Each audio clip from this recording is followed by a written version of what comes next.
سب کو انشاءاللہ سلام کریں گے انشاءاللہ، اور سلام میں پہل بھی کریں گے انشاءاللہ۔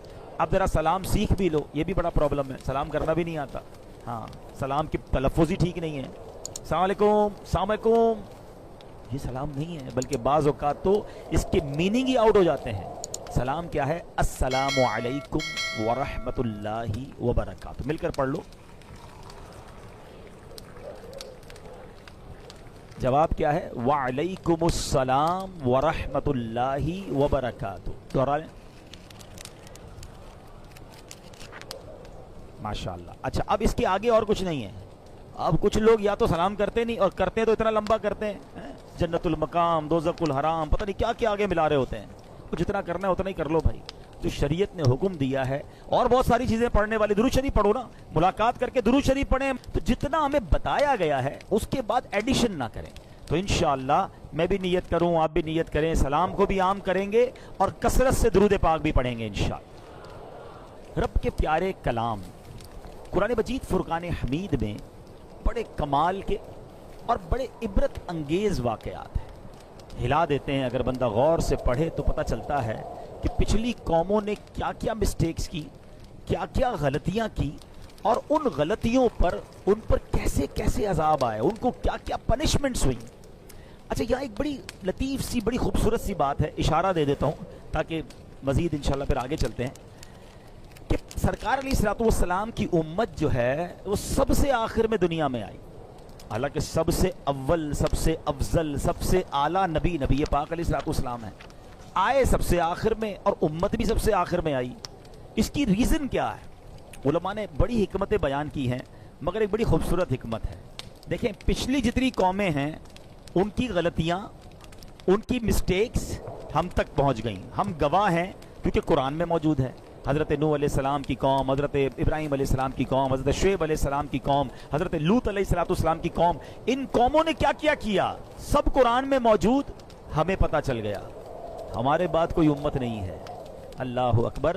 علماء کہتے ہیں اس امت کے گناہوں کا پردہ رکھنا تھا، اس لیے محبوب کی امت کو سب سے آخر میں بھیجا گیا۔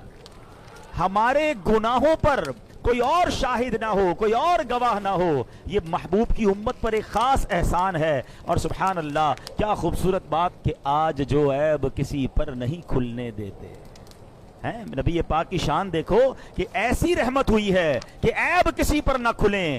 آج جو عیب کسی پر نہیں کھلنے دیتے، کب وہ چاہیں گے میری حشر میں رسوائی ہو۔ انشاءاللہ وہاں بھی عیبوں پر وہ پردہ ڈالیں گے۔ لیکن میرے پیارے اسلامی بھائیوں، پچھلی قوموں کے واقعات، دیر از اے بگ سبجیکٹ، ہمیں پڑھنا ہے، سمجھنا ہے، اور اپنی ذات میں ان غلطیوں سے بھی تو بچنا ہے نا۔ پچھلے لوگوں کی مسٹیکس جان کر، اس پنشمنٹ کو جان کر مجھے اور آپ کو بچنا ہے۔ آج ایک ایسی قوم کا واقعہ، اور ایسا واقعہ، پنشمنٹ ایسی دی گئی کہ کائنات میں کسی کو ایسی پنشمنٹ نہیں ملی۔ کئی قوموں پر الگ الگ عذاب آئے، آندھی آئی، آگ کا عذاب آیا، جناب ان کے درمیان جو ہے وہ پانی خون بن گیا، اور بڑے عذاب آئے، طوفان کا عذاب آیا۔ مگر یہ ایسی قوم تھی کہ جن کے چہرے ہی بدل دیے گئے، ان کو بندر بنا دیا گیا، انسان، جی ہاں انسان منکی بن گیا۔ اور یہ ایک دو چار لوگ نہیں، ہزاروں کی تعداد میں یہ لوگ بندر بنا دیے گئے۔ What is the reason behind this? اس کے پیچھے وجہ کیا تھی؟ یہ ایک ایسی سٹوری ہے جو قرآن کی سٹوری ہے۔ بچے بیٹھے ہیں، ینگسٹر بیٹھے ہیں، ہم اپنے بچوں کو نہ جانے کتنے واقعات اور سٹوریز بتا رہے ہوتے ہیں۔ ارے قرآن کے واقعات پڑھیں نا، جس میں سبق بھی ہے، ثواب بھی ہے۔ اب سنیے، بنی اسرائیل کے لوگ سمندر کے کنارے ایلا نامی گاؤں میں رہتے تھے۔ یہ سب فشر مین تھے، مچھیارے تھے، مچھلیاں پکڑتے تھے، ان کا روزگار یہی تھا، اور بڑا اچھا کام چل رہا تھا، مچھلیاں پکڑ رہے تھے۔ اب ان کے لیے ایک آزمائش ہوئی، ان کو ایک ایگزامینیشن میں ڈالا گیا، اللہ کی طرف سے کوئی امتحان آیا۔ دیکھیں، شریعت کی باؤنڈری جو ہے نا، وہ ہمارے لیے ہمیں فالو کرنا ضروری ہے۔ ان کے لیے باؤنڈری کیا بنا دی گئی کہ یہ لوگ سیٹرڈے والے دن جو ہے نا مچھلیاں نہیں پکڑ سکتے۔ پورا ہفتہ حکم ہوا مچھلیاں پکڑو، سیٹرڈے کو آپ نے ہفتے والے دن مچھلیاں نہیں پکڑنی۔ اچھا، اور امتحان کیا تھا کہ سیٹرڈے کو مچھلیاں زیادہ آتی تھیں، ہفتے والے دن مچھلیاں جو ہیں وہ زیادہ نظر آتی تھیں۔ یار اتنی مچھلیاں، اور ہمیں منع کر دیا گیا۔ اب یہ امتحان ہے۔ آج بھی بہت سارے ایسے امتحان ہیں ہمارے ساتھ کہ جو بندہ کہتا ہے یار یہ نہیں کرنے کی اجازت، اس میں تو بڑا مزہ ہے، سود لینے میں تو بڑا فائدہ ہے بھائی، بڑے پیسے، کچھ کمانا بھی نہیں، ویسے ہی گھر بیٹھے پیسے آ رہے ہوتے ہیں، یہ والا بھی فلاں جوا کھیل لوں، اتنے پیسے لگاؤں گا اتنے ملٹیپلائی ہو جائیں گے، طرح طرح کے کوئنز آ گئے ہیں، پتہ نہیں کیا کیا انٹرنیٹ پر چیزیں سنا آ گئی ہیں جناب، رات کو پیسے لگاتے ہیں صبح ڈبل ہو جاتے ہیں، شریعت نے منع کیا ہے۔ ہاں یہی امتحان ہے، تمہیں روکا گیا ہے، تمہارا کام رک جانا ہے، زیادہ پیسے دیکھ کر، زیادہ مزہ دیکھ کر، زیادہ انجوائمنٹ دیکھ کر اسلام کی باؤنڈری کو نہیں توڑنا ہے۔ اب کیا ہوا اس قوم نے، شیطان بھی تو اپنا کام کرتا ہے نا، آج بھی بہت سارے کام شیطان کروا رہا ہے۔ اس زمانے میں شیطان نے کیا کہا، ٹھیک ہے ہفتے کو منع ہے نا، ایسا کرو مچھلیاں مت پکڑو، چھوٹے چھوٹے حوض بنا لو، سوئمنگ پول جس کو کہہ لیں، پونڈز کہہ لیں، چھوٹے چھوٹے حوض بنا لو، سمندر سے نالی نکالو، سیٹرڈے والے دن مچھلیاں اس حوض میں آ جائیں، آگے سے پوٹ بند کر دینا، مچھلیاں حوض میں رہ جائیں گی، اتوار والے دن شکار کر لینا، تو تمہاری یہ ہفتے کا شکار بھی نہیں ہوگا، مچھلیاں بھی تمہارے پاس آ جائیں۔ کان ادھر سے نہیں، شیطان نے ادھر سے پکڑوا دیا۔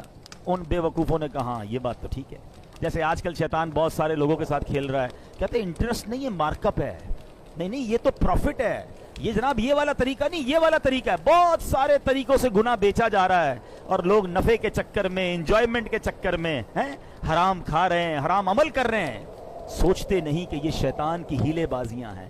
شراب کو آپ دودھ کی بوتل میں پیک کر دیں تو وہ دودھ نہیں بنتا، وہ شراب ہی رہے گی، وہ حرام ہی رہے گا۔ علماء سے پوچھے تو صحیح کہ ضرورت یہ نئی آئٹم آئی ہے، نیا کاروبار آیا ہے، نفع بڑا ہے، لیکن جائز ہے کہ نہیں؟ آج کوئی پوچھنے کے لیے تیار نہیں، آج بندہ کہتا ہے یار راتوں رات امیر بننا ہے بس، یہ نہیں دیکھتے کہ یہ حرام کی روزی میرے گھر میں آ کر تباہی مچا دے گی۔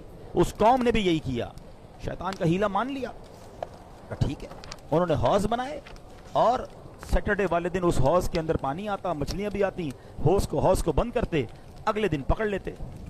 اللہ اکبر، انہیں سمجھایا گیا کہ نہ کرو ایسا، یہ اللہ کی نافرمانی ہے، اللہ کے نبی نے سمجھایا، نہ مانے۔ اب کیا ہوا، اس قوم میں بائفرکیشن ہو گئی، گروہ بن گئے، ایک گروہ نے کہا ہم تمہاری بات نہیں مانتے، یہ اللہ کی نافرمانی ہے، اللہ نے منع فرمایا تم یہ کام کر رہے ہو۔ وہ قوم الگ ہو گئی، درمیان میں دیوار بنا دی گئی کہ تم لوگ ادھر رہو۔ 12,000 لوگ ایک سائیڈ پہ ہو گئے، جن کو سیٹرڈے کو شکار کرنا تھا، کچھ لوگ ادھر ہو گئے کہ نہیں ہم یہ نافرمانی نہیں کریں گے۔ تھوڑے دن ہوئے تو ایک دن ایسا آیا کہ برابر دیوار کے برابر سے کوئی آواز نہیں آ رہی تھی۔ جب کسی نے چڑھ کر دیکھا تو حیران ہو گیا کہ وہ 12,000 کے 12,000 لوگ بندر بنا دیے گئے تھے، ان کے چہرے مسخ ہو گئے تھے، اور یہ بات قرآن میں موجود ہے۔ اللہ کریم پارہ نمبر 1 سورہ بقرہ آیت نمبر 65 میں ارشاد فرماتا ہے، رب کریم نے فرمایا وَلَقَدْ عَلِمْتُمُ الَّذِينَ اعْتَدَوْا مِنْكُمْ فِي السَّبْتِ فَقُلْنَا لَهُمْ كُونُوا قِرَدَةً خَاسِئِينَ۔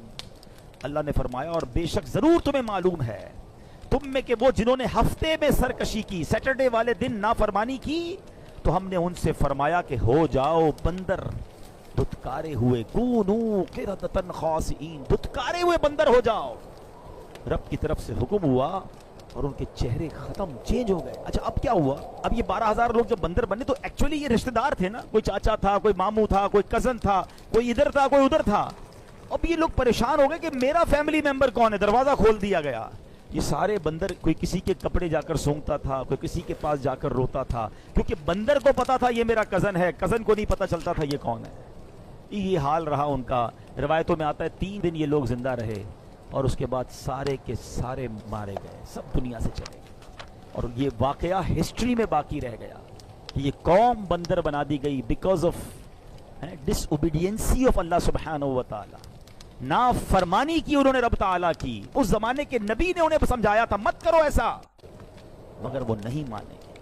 اے میرے پیارے اسلامی بھائی، یہ ہے اللہ کی نافرمانی کا انجام۔ آج لوگ کہتے ہیں یار کچھ نہیں ہوتا بھائی، معاذ اللہ شیطان 2 طریقے سے کھیلتا ہے، ایک تو اللہ کی رحمت یاد دلاتا ہے، اللہ معاف کرنے والا، یا بندہ کہتا ہے نہیں یار سبھی کرتے تو میں کر لوں گا تو کیا ہو جائے گا۔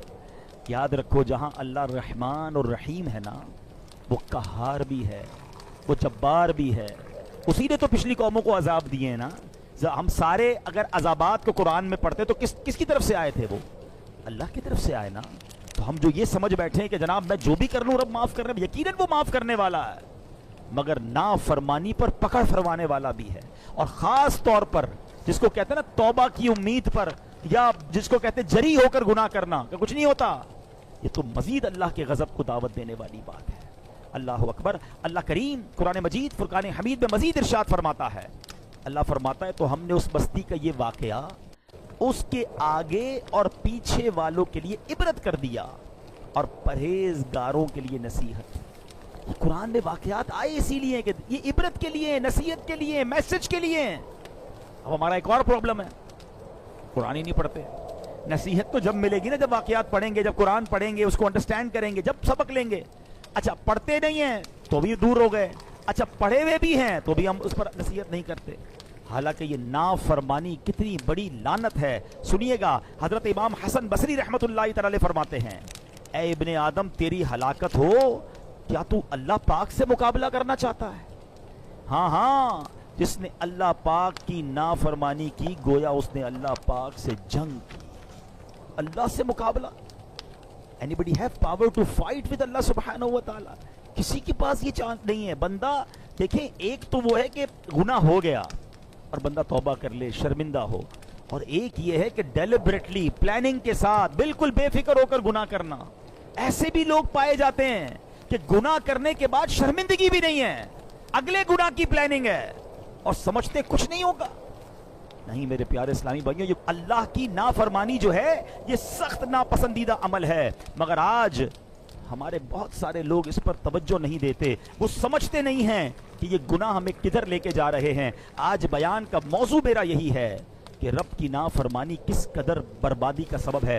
اللہ نے فرمایا لعنت کیے گئے وہ جنہوں نے کفر کیا بنی اسرائیل میں داؤد اور عیسیٰ بن مریم کی زبان پر، یہ بدلہ ان کی نافرمانی اور سرکشی کا۔ تو پتا چلا کہ اللہ پاک کی نافرمانی لعنت برسنے کا سبب ہے، لعنت برستی ہے ان لوگوں پر۔ اب سنیے گا، یاد رکھیے، حضرت وہب رحمۃ اللہ تعالی سے روایت ہے، اللہ پاک نے انبیاء بنی اسرائیل میں کسی نبی کی طرف وحی فرمائی کہ بندہ جب میری اطاعت کرتا ہے نا، مبارک ہو جو نماز پڑھتے ہیں، مبارک ہو جو روزہ رکھتے ہیں، مبارک ہو جو تلاوت کرتے ہیں، جو اچھے کام کرتے، سنو آپ کو کیا انعام ملتا ہے، چھوڑنا نہیں نیکیاں۔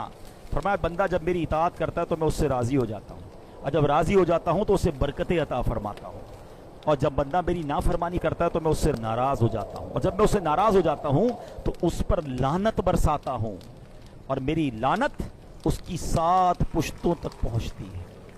یہ زیادہ خطرناک بات ہے کہ ہمارے برے اعمال، ہماری اللہ کی نافرمانی، یہ ہماری نسلوں کے لیے بھی بہت نقصان دہ ہے۔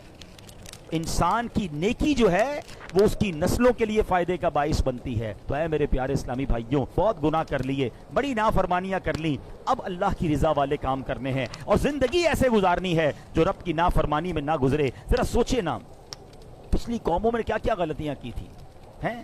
ان کے وہ گناہ کرتے تھے اور اس کے بہانے گھڑ لیتے تھے، سود کو منافع یعنی پروفٹ کہتے تھے، بے حیائی کو جدت کا نام۔ آج بھی ایسے لوگ ہیں کہتے نہیں جناب یہ تو ماڈرن لائف ہے، حیا پردہ جو ہے وہ دل میں ہونا چاہیے، اور بے پردگی کو فروغ دے رہے ہیں، بے حیائی کو فروغ دے رہے ہیں۔ کوئی کرتا ہے بے پردگی نہیں ہے جناب، یہ تو فیشن ہے۔ کبھی سوچیں وہ لوگ کہ تم کس کی نافرمان، موسیقی کو معاذ اللہ روح کی غذا کہتے ہیں، بندے کو کس طرح پروموٹ کر رہے ہیں کہ نہیں کچھ نہیں ہوتا۔ آپ سوچیں آج لوگوں کو تم منا لو گے، لوگوں کو چکنی چپڑی باتوں میں منا لو گے، نہیں بھائی میں انٹرسٹ کا کام نہیں کرتا، میں تو ذرا ہمارا کوئی اور طریقہ ہے، دنیا کو منا لو گے، اللہ کی بارگاہ میں پیش نہیں ہونا ہے، ادھر کیا جواب دیں گے؟ ذرا سوچئے، گناہ آخر گناہ ہے، اور جب رب ناراض ہوتا ہے تو بندہ برباد ہو جاتا ہے۔ اچھا اب پچھلی قوموں کے بارے میں آپ کو ایک سمری پیش کرتا ہوں، ذرا غور سے سنیے گا۔ قوم عاد، آج لوگ کہتے ہیں یار ہمارا بڑا نام ہے، بڑی طاقت ہے، بڑا خاندان ہے، بڑی سورس ہے۔ میں آپ کو ذرا پچھلی قوموں کی ایک سمری پیش کرتا ہوں، قرآن سے پیش کرتا ہوں۔ قوم عاد یہ کون سی قوم تھی؟ اتنے لمبے لمبے قد تھے، اوہو بڑے طاقتور، اللہ پاک نے مال و دولت سے بھی بڑا نوازا تھا۔ حضرت ہود علیہ السلام نے ان کو اللہ کی طرف بلایا، نہیں مانے، گناہوں پر باقی رہے، ضدی تھے۔ اب کیسا قہر آیا کہ آندھی کا عذاب بھیجا گیا، اتنی خشک اور سخت آندھی تھی کہ زمین سے اکھیڑ دیا گیا، سر کے بل گر جاتے، ٹکڑے ٹکڑے ہو گئے۔ قوم سمود آئی، یہ فن تعمیر کی ماہر تھی، ان کو بھی بڑی نعمتوں سے اللہ نے نوازا، بڑا مال و دولت تھا۔ حضرت صالح علیہ السلام نے سمجھایا، اونٹنی بھی پہاڑ سے نکال کے دکھا دی، ایمان نہیں لائے۔ پھر کیا ہوا؟ شدید زلزلہ آیا، یہ قوم بھی دنیا سے غائب ہو گئی، تباہ و برباد ہو گئی۔ نمرود کیسا رعب تھا، کیسا دبدبا تھا، تخت و تاج اللہ نے عطا کیا ہے، اتنا بڑا اس کو سلطنت ملی، مگر خدائی کا دعویٰ کرنے لگ گیا، نافرمان ہو گیا۔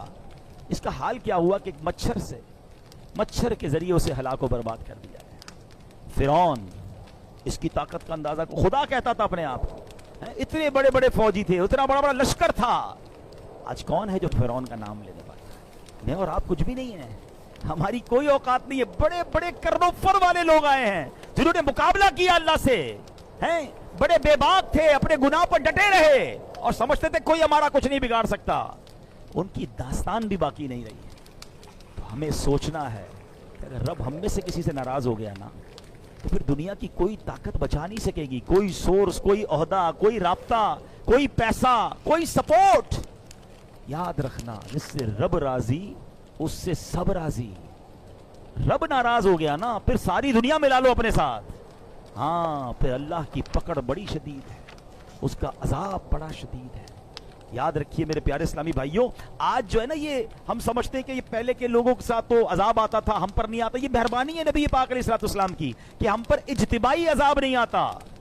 مگر ایک چیز ہو رہی ہے ہمارے ساتھ، وہ کیا ہے؟ جاؤ میں آپ کو بتاتا ہوں۔ اللہ اکبر۔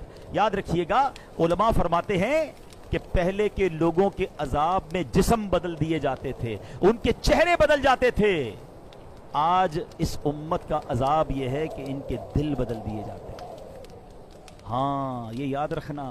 اور قرآن میں رب نے فرمایا وَنُقَلِّبُ أَفْئِدَتَهُمْ وَأَبْصَارَهُمْ، اللہ فرماتا ہم پھیر دیتے ہیں ان کے دلوں اور آنکھوں کو۔ حکیم الامت مفتی احمد یار خان نعیمی رحمت اللہ تعالی علیہ یہ آیت ذکر کرنے کے بعد فرماتے ہیں کہ وہ دل بگڑنے کی 3 نشانیاں کیا ہیں، ہمیں کیسے پتہ چلے ہمارا دل بگڑ گیا ہے؟ اب 3 نشانیاں سنو اور ڈر جاؤ۔ آپ فرماتے ہیں جس کا دل بدل جاتا ہے نا، اس کے اندر 3 چیزیں آ جاتی ہیں۔ نمبر 1، اس کو اطاعت میں لذت نہیں ملتی ہے، یعنی عبادت میں مزہ نہیں آتا۔ نماز پڑھے گا تو بور فیل کرے گا، قرآن پڑھے گا تو نیند آنے لگے گی، اجتماع میں آئے گا تو بھاگنے کا جی چاہے گا، ذرا محفل کی طرف، کسی نیک کام کی طرف بلاؤ، اس کو مزہ ہی نہیں آئے گا، اس کو لگے گا میں قید ہو گیا ہوں، میں پکڑا گیا ہوں، میں پھنس گیا ہوں۔ اگر میرا کوئی بھائی ایسا ہے، پلیز ٹرائی ٹو ریئلائز، یہ بیماری ہے اور بڑی خطرناک ہے کہ میں، اچھا اب دل کس نے بنایا ہے ذرا مجھے بتائیے گا؟ اللہ نے بنایا، اور میرے دل کو اللہ کی یاد میں مزہ نہیں آ رہا، اس کا مطلب کیا ہوا؟ حالانکہ دلوں کا سکون رب نے خود قرآن میں فرمایا ہے، الا بذکر اللہ تطمئن القلوب، اللہ کے ذکر میں دلوں کا چین ہے۔ جب رب نے دل بنایا اور رب فرما رہا ہے دلوں کا چین میرے ذکر میں ہے، مجھے کیوں نہیں مزہ آ رہا؟ کہیں دل بدل تو نہیں گیا؟ کہیں دل پلٹ تو نہیں گیا؟ یہ وہ عذاب ہے جس کے بارے میں لوگ نہیں سوچ رہے۔ آؤ دوسری بات کی طرف، وہ فرماتے 3 نشانیاں دل چیک کر لو اگر دل بگڑنے کی۔ مفتی احمد یار خان نعیمی فرما رہے ہیں، فرماتے ہیں دوسرا، گناہ سے خوف نہ کرنا، گناہ کرے اور خوف بھی نہ آئے۔ ارے باپ رے باپ، ایسے ایسے لوگ ہیں جو گناہ کرتے ہیں جیسے مزے کر رہے ہیں، گناہ کی فکر ہی نہیں ہے، ماتھے پر بل نہیں آتا، بلکہ کہتے نا پہلے کے لوگ گناہ کر کے روتے تھے رات میں، یا اللہ گناہ ہو گیا، اب گناہ کر کے شیئر کرتے ہیں کہ رات میں نے یہ بدکاری کی، جوا کھیلا، حرام چیز دیکھی ہے، اب تم بھی دیکھو، دوستوں میں بیٹھ کر بتاتے ہیں۔ ایک میں نے روایت پڑھی تھی، اتنا دل ہلا دینے والا جملہ تھا کہ کتنا بدبخت ہے وہ شخص جس نے گناہ کیا، اللہ نے اس کے عیب پر پردہ ڈالا، کسی کو پتہ نہیں چلا، مگر وہ خود اپنے دوستوں کو بتاتا ہے کہ میں نے یہ گناہ کیا۔ رب نے چھپایا اس کا گناہ، مگر اس نے خود آشکار کیا کہ نہیں نہیں، میں تو یہ بھی حرام کام کرتا ہوں، میری تو فلاں جگہ دوستیاں ہیں، میں تو ادھر جا کے جوا کھیلتا ہوں، معاذ اللہ ادھر نشہ کرتا ہوں۔ سوچتا نہیں ہے کہ تم کیا کر رہے ہو۔ گناہ پر خوف نہ آنا، فرمایا یہ بھی دل بگڑنے کی نشانی ہے۔ اور تیسری نشانی کہا کسی کی موت سے عبرت نہ پکڑنا۔ ہائے ہائے ہائے، یہ تو واقعی ایسا معاملہ ہے کہ آئے دن جنازے ہو رہے ہیں، آئے دن ہم قبرستان جاتے ہیں۔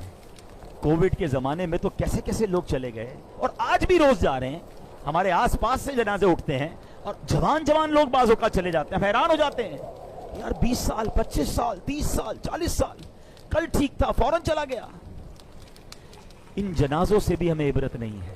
قبرستان میں بھی ہم نے دیکھا، آپ نے بھی دیکھا ہوگا، لوگ قبرستان جا کر بھی ہنسی مذاق کر رہے ہوتے ہیں۔ شب برات میں گئے ہوں گے قبرستان، وہاں بھی موبائل سب چل رہے ہیں، کوئی ٹینشن ہی نہیں ہے، حالانکہ یہ نہیں سوچتے کہ ساری قبریں کل مجھے بھی کسی قبر میں آنا ہے۔ جاؤ نا رات کو 3 بجے قبرستان، جو شب برات تو چلے گئے تھے، ابھی ذرا جا کے دکھائیں۔ نہیں رات کو قبرستان جانے میں خوف آئے گا، اکیلے کیسے گریو یارڈ میں جاؤں گا؟ آج تمہیں زندہ ہو کر قبرستان جانے میں خوف آ رہا ہے، 4 دوست بھی ساتھ لے جاؤ، جب یہی دوست کاندھے پر اٹھا کر قبر میں ڈال آئیں گے تب خوف نہیں آئے گا؟ تب کی تیاری کب کرو گے؟ میں دوبارہ ریپیٹ کرتا ہوں یہ تینوں باتیں کہ وہ 3 سبب جو دل بگڑنے کی نشانیاں ہیں کہ دل کسی کا الٹ دیا جائے، وہ کیا ہے؟ فرمایا اطاعت میں یعنی عبادت میں لذت کا نہ آنا، نمبر 2 گناہ سے خوف نہ کرنا، اور نمبر 3 کسی کی موت سے عبرت نہ پکڑنا۔ سوچ لو اگر ایسا ہے نا میرے ساتھ تو اب ٹائم آ گیا ہے سر جھکانے کا، ٹائم آ گیا معافی مانگنے کا، ورنہ کہیں بگڑے دل کے ساتھ دنیا سے چلا گیا نا پھر تو مارا جاؤں گا۔ اگر عبادت میں دل نہیں لگ رہا تو اللہ سے ہی مانگو، اللہم اعنی علی ذکرک و شکرک و حسن عبادتک، اللہ میری مدد کر۔ اللہ سے ہی مدد مانگ رہے ہیں کہ میں تیرا ذکر کروں، تیرا شکر کروں، تیری اچھی عبادت کروں۔ ہم اللہ سے مدد مانگے نا، یا اللہ میں تیری عبادت کرنا چاہتا ہوں، میرا دل نہیں لگ رہا ہے، مانگو نا اس سے۔ لیکن اگر یہ فیلنگز ہیں کہ دل نہیں لگ رہا تو اب توبہ کا وقت زیادہ آ گیا ہے، معافی مانگو اللہ سے۔ میں کتنا بد نصیب ہوں کہ اللہ کے گھر میں آتا ہوں چین نہیں آتا، حالانکہ یہ ہے ہی چین کی جگہ، یہ ہے ہی سکون کی جگہ۔ اللہ سے مدد مانگو۔ شیطان کا ایک اور وار، یار تیرا دل تو لگتا نہیں نماز میں، مزہ تو آتا نہیں اچھی باتوں میں، تلاوت کرتا ہے تو نیند آنے لگتی ہے، چھوڑ دے پھر فائدہ کیا۔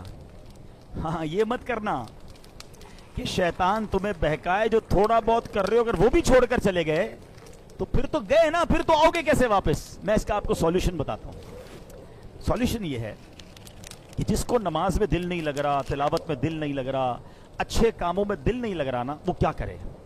اس کو میں دنیاوی اگزامپل کے ذریعے سمجھاتا ہوں۔ مثال کے طور پہ کسی کو بخار ہو جائے تو کیا ہوتا ہے؟ منہ کڑوا ہو جاتا ہے نا۔ آپ نے دیکھا ہوگا جس کو بخار ہو اس کو کھانا اچھا نہیں لگتا ہے، ایون گھر والے بھی اچھے نہیں لگتے، دوست بھی اچھے نہیں لگتے کیونکہ طبیعت خراب ہے۔ مگر جب آپ کو بخار ہوتا ہے، منہ کڑوا ہوتا ہے، آپ کھانا چھوڑ دیتے ہیں؟ نہیں، آپ کیا کہتے ہیں؟ یار ابھی طبیعت خراب ہے، 3-4 دن رہے گی، کھانا کھاؤ جیسا بھی لگ رہا ہے، تھوڑے دنوں کے بعد جب میری طبیعت ٹھیک ہو جائے گی تو کھانا بھی اچھا لگنے لگے گا، فیملی بھی اچھی لگنے لگے گی، ماحول بھی اچھا لگنے لگے گا۔ ایسا ہی ہے نا، کیونکہ ہمیں یہ پتا ہے جب بھی بخار آئے گا، بیمار ہوں گے تو چند دنوں کے لیے سب چیزیں بری لگ رہی ہیں۔ بالکل ایسے ہی جب کوئی گناہوں کا بیمار ہو جاتا ہے نا تو اس کو نیکیوں میں مزہ نہیں آ رہا ہوتا، تلاوت میں مزہ نہیں آ رہا ہوتا۔ جب آپ کو ایسی فیلنگ آئے نا کہ یار مجھے نماز میں، روزے میں، تلاوت میں، ذکر میں، محفل میں، اجتماع میں، مسجد میں مزہ نہیں آ رہا، فوراً ریئلائز کر لو کہ یار بیمار ہو گیا ہوں۔ اب کیا کرنا ہے؟ عبادت نہیں چھوڑنی ہے، توبہ بھی کرنی ہے، استغفار بھی کرنا ہے، معافی بھی مانگنی اور آتے رہنا ہے۔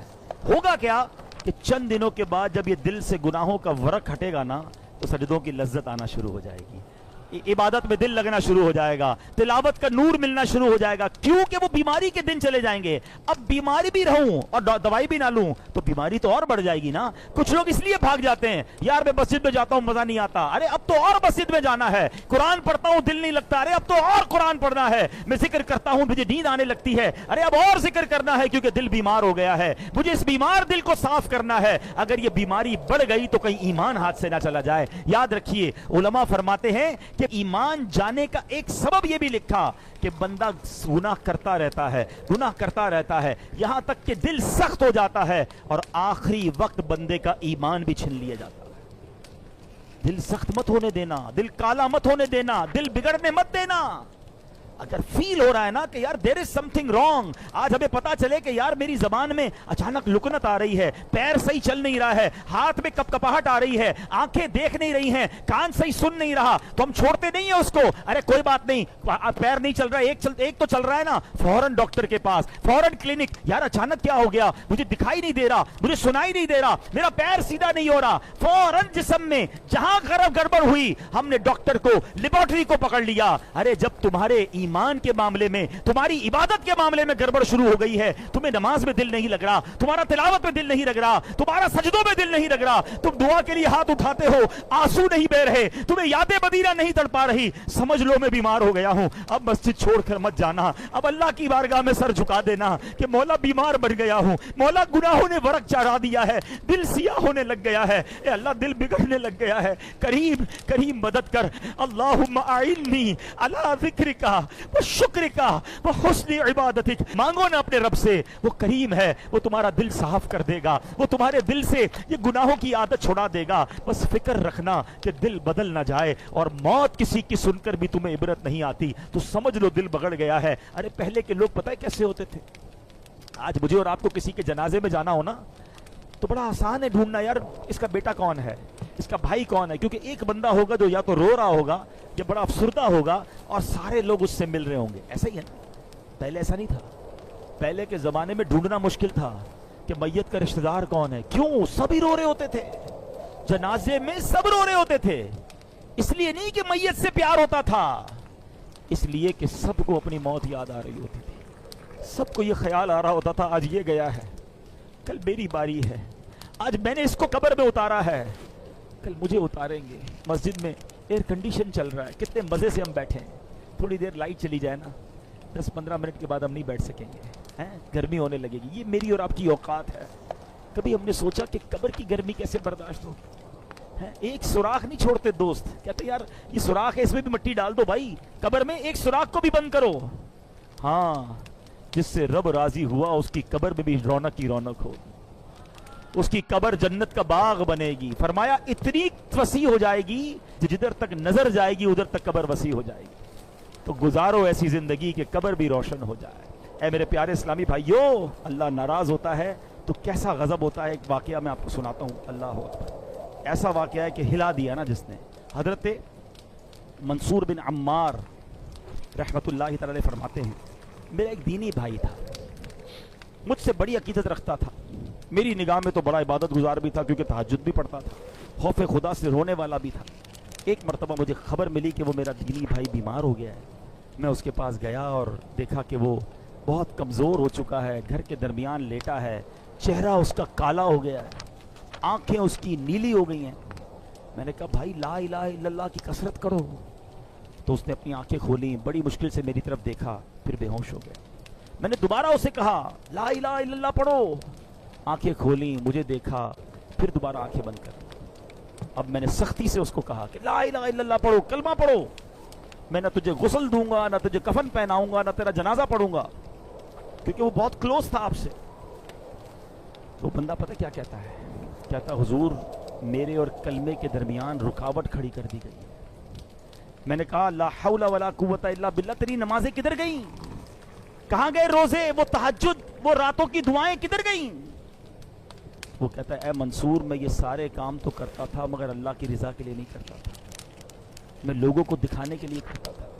مجھے تہجد گزار کہا جائے، مجھے عبادت گزار کہا جائے، مجھے نیکوکار کہا جائے، میں لوگوں کے لیے کرتا تھا۔ تنہائی میں جب ہوتا تھا نا اکیلے میں تو دروازہ بند کرتا تھا تو خوب گناہ کرتا تھا، شراب پیتا تھا، بے حیائی کرتا تھا، بدکاریاں کرتا تھا۔ ایک بار جب میں نے بہت نافرمانی کی تو میں بہت بیمار ہو گیا، مجھے اپنے بچنے کی امید نہیں رہی۔ میں نے قرآن کھولا، اللہ سے معافی مانگی، یا اللہ معاف کر، بہت رویا، پڑھتے پڑھتے اللہ سے معافی مانگی، اللہ کریم نے مجھے شفا دے دی۔ میں پھر گناہ میں پڑ گیا، پھر شیطان کے پیچھے چل پڑا، تھوڑے عرصے بعد پھر بیمار ہوا، ڈاکٹروں نے کہا نہیں بچے گا۔ میں نے پھر قرآن اٹھایا، روتے روتے پھر اللہ سے دعا مانگی، اللہ قرآن کے صدقے بخش دے۔ اللہ نے پھر کرم کیا، مجھے شفا نصیب ہو گئی۔ اے منصور میں پھر باز نہیں آیا، جب شفا ملتی تھی تو گناہ کرتا تھا، بیمار ہوتا تھا تو توبہ کرتا تھا۔ تیسری بار میں پھر گناہوں میں پڑ گیا، بڑے گناہ کیے۔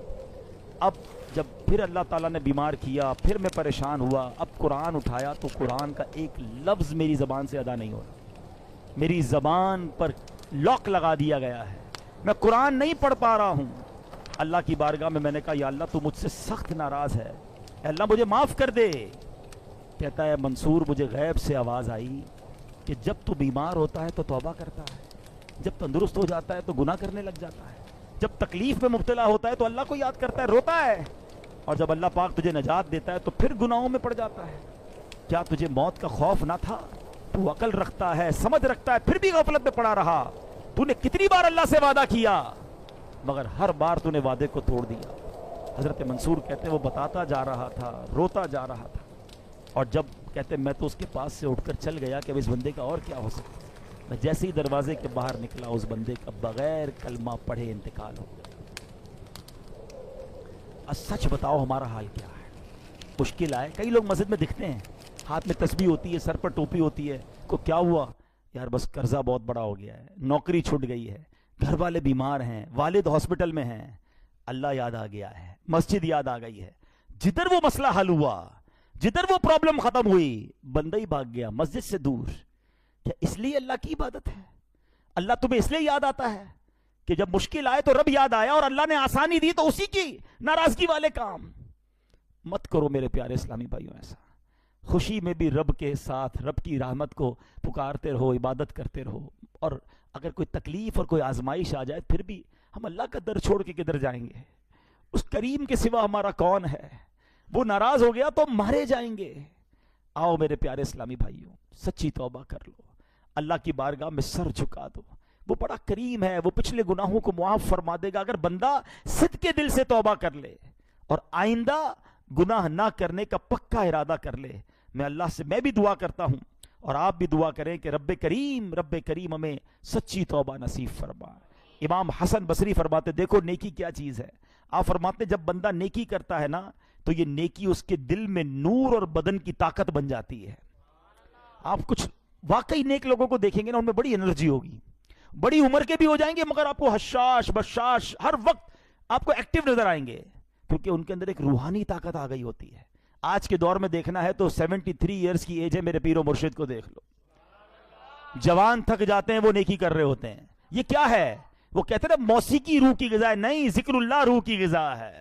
تم اللہ کی عبادت کرو، اللہ تمہارے بدن کو توانا کر دے گا. امام حسن بصری فرماتے ہیں کہ جو نیکی کرتا ہے تو یہ نیکی اس کے دل میں نور اور بدن کی طاقت بن جاتی ہے، اور جب بندہ گناہ کرتا ہے تو یہ گناہ اس کے دل میں اندھیرا کرتا ہے اور بدن کو کمزور کر دیتا ہے. آپ کو کئی جوان ملیں گے جو بالکل لاغر سے ہر وقت تھکے تھکے سے نظر آئیں گے. دیکھو کہ کہیں نیکی سے دور تو نہیں ہو گئے. تم نیکی کرو، اللہ تمہیں روحانی طاقت عطا فرما دے گا. تو آئیے میرے پیر پیارے اور محترم اسلامی بھائیوں، آج میں بھی نیت کر لوں اور آپ بھی نیت کر لیں، کیونکہ یہ گناہ جو ہے نا، اللہ کی نافرمانی، یہ اتنا برا عمل ہے کہ جب یہ قحط ہو جاتا ہے نا کبھی، تو روایتوں میں آیا کہ جو جانور ہے نا وہ بھی نافرمان انسانوں پر لعنت بھیجتے ہیں کہ یہ قحط سالی ان انسانوں کے گناہ کی وجہ سے ہے. جانور بھی لعنت بھیجتا ہے اس بندے پر جو اللہ کی نافرمانی کر رہا ہے، یعنی وہ جانور سے بھی بدتر ہو گیا نا. تو بس انشاءاللہ اب نافرمانی نہیں کرنی، اور اب انشاءاللہ اب ساری زندگی نیکیوں والی گزارنی ہے انشاءاللہ. صلو علی الحبیب. میرے آما